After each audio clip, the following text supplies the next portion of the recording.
face à un défi, à un challenge, lorsque nous devons aller à l'examen, une émotion naît en nous, le stress. J'ai eu la chance de comprendre que le stress peut être un allié dans la réussite.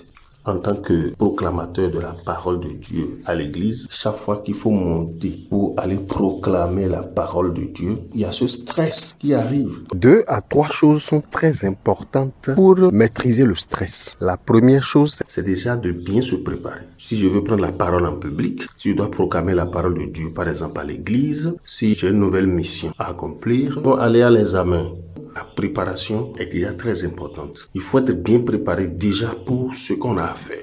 La deuxième chose pour maîtriser le stress est la confiance en Dieu.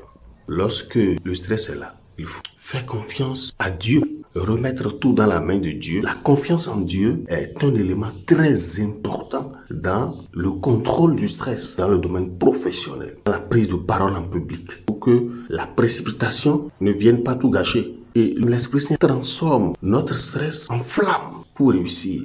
Une troisième chose pour dompter le stress est la respiration. Quand le stress est là, il faut inspirer et expirer profondément plusieurs fois. Et ainsi, l'on rétablit le rythme cardiaque normal. Une dernière chose, j'ai l'intime conviction que le stress est un facteur d'humilité. Certaines personnes, s'étant bien préparées et ayant bien maîtrisé leur sujet, attrapent la grosse tête et font des erreurs. Nous connaissons tous des cas de candidats à l'examen qui, étant très bien en classe, ont quand même échoué.